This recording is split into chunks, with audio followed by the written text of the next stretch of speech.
Bonjour, c'est Jules Lavie pour Code Source, le podcast d'actualité du Parisien. Deuxième épisode aujourd'hui de notre podcast sur le procès des attentats de janvier 2015. Les premières semaines d'audience consacrées aux parties civiles et au rappel des faits ont donné lieu à des témoignages bouleversants. Code Source vous raconte le début de ce procès hors norme à travers le regard de trois journalistes, Louise Colcombé, Zoé Lovresse et Timothée Boutry, membres du service police-justice du Parisien. Ils se relaient au Palais de justice de Paris pour couvrir les audiences.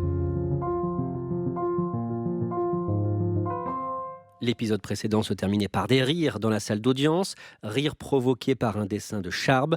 Zoé Lovresse, le vendredi 11 septembre, viennent s'exprimer les proches du dessinateur Tinius, Bernard Verlac, et du journaliste spécialiste d'économie Bernard Maris. On a d'abord Gabriel et Raphaël, les enfants de Bernard Maris, le journaliste économique, qui viennent à la barre.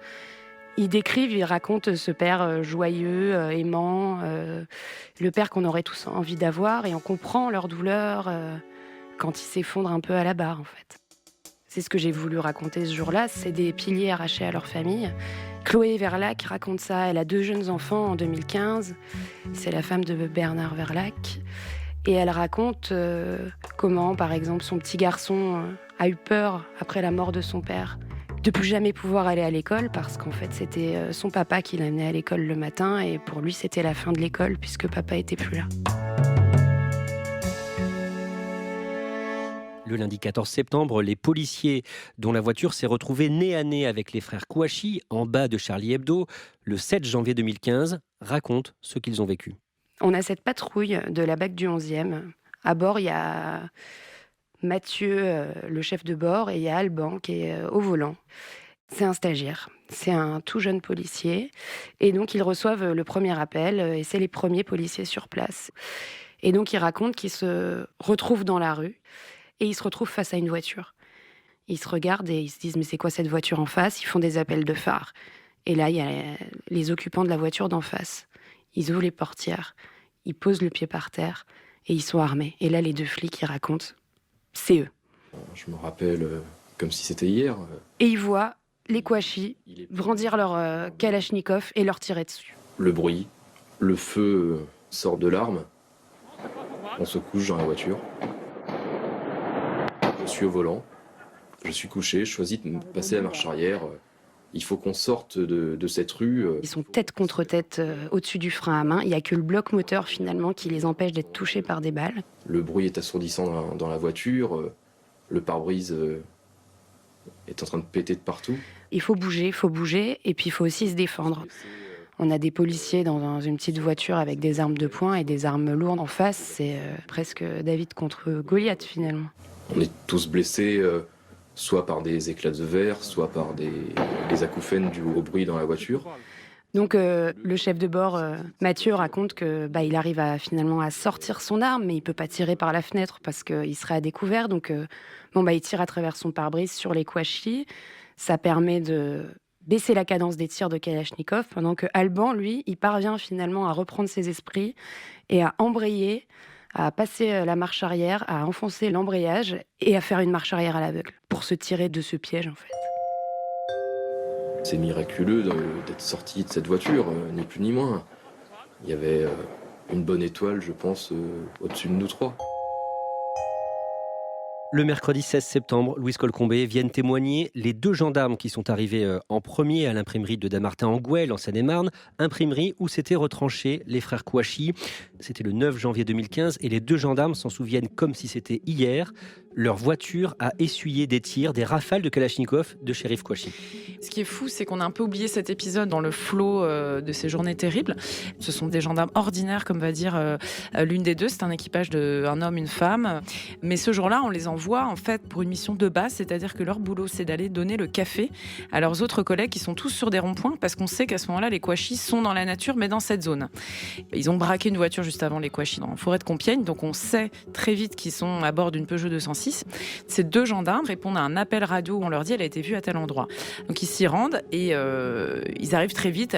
La jeune gendarme raconte qu'elle est un peu en vision tunnel, c'est-à-dire elle réfléchit pas, ils foncent. Et ils arrivent à cette imprimerie et ils se garent juste derrière la Peugeot 206. Et là, ils comprennent immédiatement qu'il s'agit des Kouachi. Pour eux, c'est très clair. Et ce qui est très clair aussi immédiatement, c'est qu'en fait, là où ils sont garés, ils sont en plein dans la zone de tir.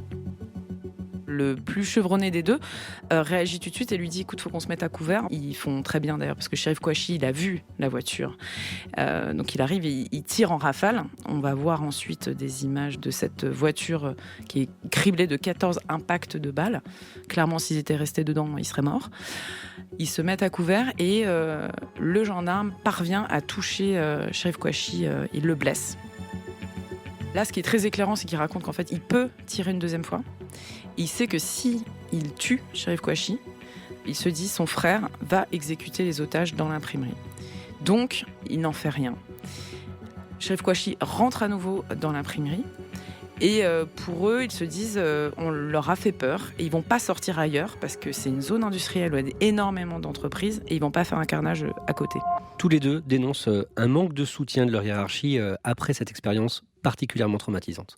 Le lendemain, ils se retrouvent tous les 2 à travailler. Elle raconte qu'elle se retrouve à prendre des plaintes et puis à un moment, elle se demande ce qu'elle fait là.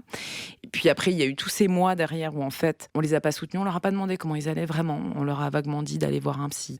Cette gendarme, elle raconte qu'elle a craqué en fait en service, mais elle l'a caché. Et elle ne voulait absolument pas que sa hiérarchie sache qu'elle allait mal parce qu'elle avait peur de se retrouver étiquetée faible psychologiquement. C'est le genre de dossier qu'on traîne comme un boulet qui vous empêche de bouger et d'évoluer.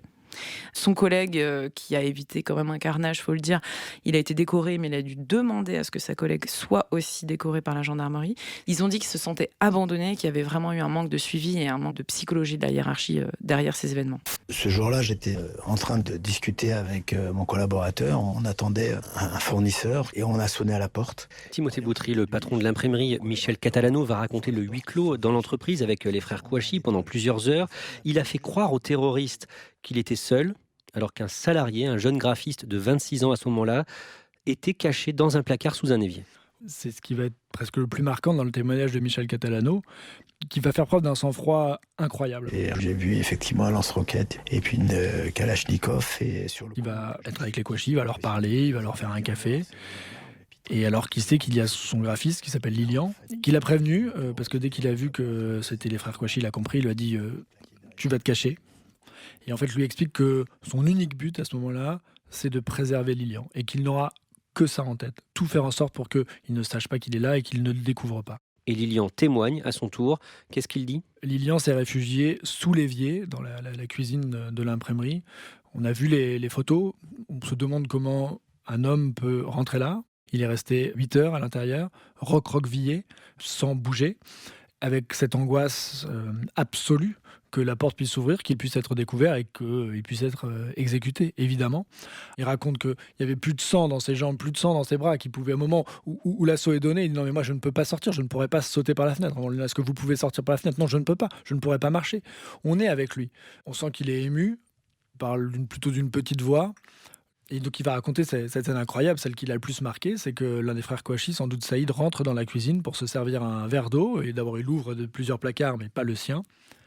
Et il ouvre le robinet et en fait, Lilian est en dessous et il sent l'eau qui coule dans son dos. Le terroriste est à quelques centimètres de lui. Évidemment, il est en apnée et par chance pour lui, il ne découvrira pas sa cachette.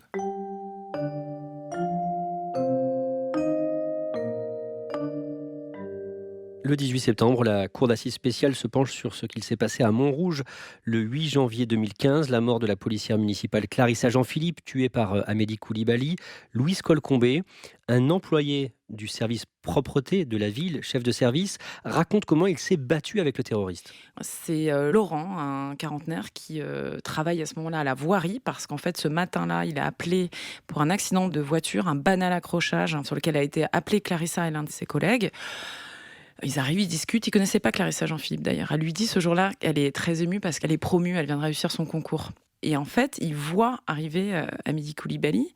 Ils ont d'ailleurs discuté juste avant de Charlie Hebdo, tout ça est dans leur tête.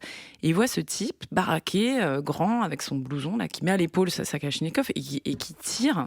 Et en fait, il a un moment de déni, en fait, il est dans l'incrédulité, et il lui tape sur l'épaule, il lui dit « Mais enfin, ça va pas te faire des blagues comme ça avec ce qui s'est passé hier ?» Il dit ça à Amélie Coulibaly. Il dit ça à Amélie Coulibaly, c'est complètement surréaliste. Hein.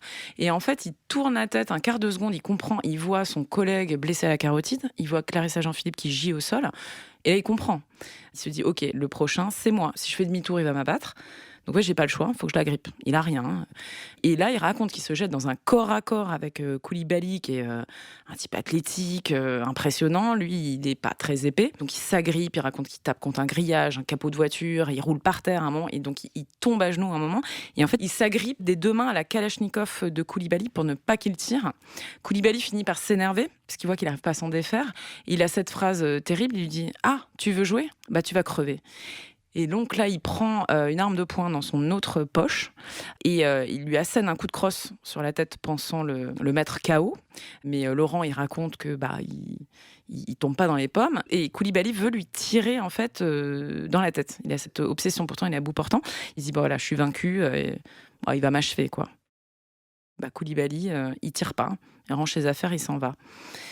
On apprendra en réalité après que Coulibaly, il n'a pas eu de pitié. Hein. C'est juste que son arme s'était enrayée. Est-ce qu'on sait ce qu'Amélie Coulibaly faisait à Montrouge ce jour-là ? Alors on présume qu'Amélie Coulibaly, en réalité, voulait sans doute s'attaquer à une école juive, à 200 mètres du lieu où Clarissa Jean-Philippe est morte. Il ne pouvait pas deviner que ce matin-là, il y aurait une présence policière, puisqu'on ne peut pas prévoir cet accident de la route. Il a aussi préparé une moto qui est dans une rue adjacente, dont il a fait retirer le traceur juste avant. Ça rappelle évidemment Mohamed Merah, l'attaque à l'école juive de Toulouse. C'est l'hypothèse privilégiée, elle n'a pas été étayée, mais on pense que c'était sa cible véritable. Le début de la 4e semaine du procès est consacré à la prise d'otage sanglante de l'hypercachère de la porte de Vincennes à Paris. Les images de vidéosurveillance sont projetées. Elles permettent de reconstituer précisément ce huis clos de 4 heures et 4 minutes. Amélie Coulibaly entre dans le magasin à 13h06 et en moins d'un quart d'heure, il va faire 4 morts. Le jeune employé Yohan Cohen, le premier touché, il va agoniser longtemps sous les yeux des otages. 3 clients, Philippe Braham, Michel Saada et Yoav Attab, ce jeune Tunisien qui tente de lui arracher sa Kalachnikov. Louise Colcombé, les survivants se succèdent à la barre. Une poignée d'entre eux avaient pu s'enfuir dès les premières minutes. D'autres se sont cachés au sous-sol, dans la chambre froide, débranchée pour faire moins de bruit. Que racontent ces témoins ? Ils racontent qu'ils sont là à attendre la mort dans le noir, avec un bébé de 11 mois dans les bras de son père, avec les surgelés qui décongèlent et l'eau qui leur coule dans les pieds, à guetter le moindre bruit, à faire le moins de bruit possible. Ça, c'est leur obsession. Pendant 4 heures, ils vont essayer de faire jouer un enfant dans le noir, sans rien, pour éviter qu'il pleure. À un moment, ils lui tendent des clés, les clés tombent au sol, ils se disent « ça y est, on est fichu ». Ils lui donnent des bouts de papier, ils essaient de lui sourire. C'est un enfer, mais eux, ils ont le contact avec l'extérieur, parce qu'ils ont leur portable. Donc eux, ils vont pouvoir discuter un petit peu avec les forces de l'ordre. Il y a aussi les témoignages des otages qui sont restés prisonniers au niveau du magasin avec le tueur. Les otages, ils supportent la logorée d'Amélie Coulibaly qui justifie ses actes, qui leur tient des propos antisémites absolument horribles. Tous les récits étaient denses, émouvants, précis, poignants. Ils ont tous eu cette idée fixe qu'ils allaient mourir. Louise Colcombé, le même jour, celui qu'on avait surnommé le héros de l'hypercachère, Lassana Bathily, vient à la barre. Il avait aidé les otages à se cacher dans la chambre froide avant de s'enfuir par le monte-charge. Qu'est-ce qui vous frappe dans ce témoignage ? Déjà, c'est une bouffée d'air frais quand il arrive. Ça fait du bien après ce qu'on a entendu sur l'hypercachère. Parce qu'il a un discours très apaisé, très républicain. Lui-même, il est musulman, pratiquant. Il arrive à 15 ans en France. Il parle pas français. Il passe par tout un tas de difficultés. Il passe finalement 2 CAP.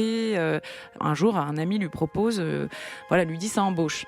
Donc, il est pris à l'essai dans un hypercachère et au vu de son investissement, il obtient son premier CDI. Donc, il est extrêmement heureux. Il va travailler à la porte de Vincennes et là il se prend d'amitié tout de suite pour tous ses collègues, notamment Yohan Cohen. Yohan Cohen, en fait, c'est un jeune qui lui ressemble, ils écoutent la même musique, ils aiment le sport, ils bavardent et finalement cette amitié-là elle était hyper forte et ce jour-là il a perdu plus qu'un ami, il dit j'ai perdu un frère. Lassana Bathily raconte que Yohan Cohen avait peur justement d'une agression. Quand il quittait le magasin le soir, Johan cherchait à cacher sa confession. Oui, il se souvient de 2 choses. D'abord qu'il retournait les sacs en plastique de l'hypercachère pour pas qu'on ne voit le logo. Il mettait une capuche sur sa tête pour pas qu'on voit qu'il portait une kippa. Et là, Sana Bassili se souvient qu'il lui avait posé la question « Mais pourquoi tu fais ça ?» Il lui dit « Écoute, je traverse tout Paris pour rentrer chez moi, j'ai peur qu'on m'agresse. » Et la Sana lui avait dit « Mais non, mais t'inquiète, il va rien arriver. » Timothée Boutry, les familles des 4 victimes de l'hypercachère se succèdent à la barre le lendemain, le mardi 22 septembre. Ces hommes et ces femmes racontent que leur vie s'est arrêtée ce jour-là. Oui, c'est extrêmement poignant parce qu'il y a la femme de Philippe Braham qui a raconté, elle dit je suis morte ce jour-là. On a le père de Johan Cohen, Eric Cohen, qui a raconté que depuis ce moment-là, il y a une part de leur vie qui s'est arrêtée. Alors ils continuent, ils sont courageux, mais on a vraiment vu toucher du doigt l'impact du terrorisme en fait. Comment réagissent les 11 accusés présents à l'audience ? Pendant toutes ces 3 semaines d'audition de partie civile, ils ont été extrêmement silencieux en fait.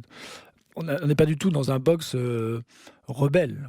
Il y a un grand silence en fait, un grand silence partout dans la salle et dans le box. On rappelle qu'ils clament leur innocence et que leurs rôles respectifs vont être examinés plus tard dans ce procès. Oui, c'est ça.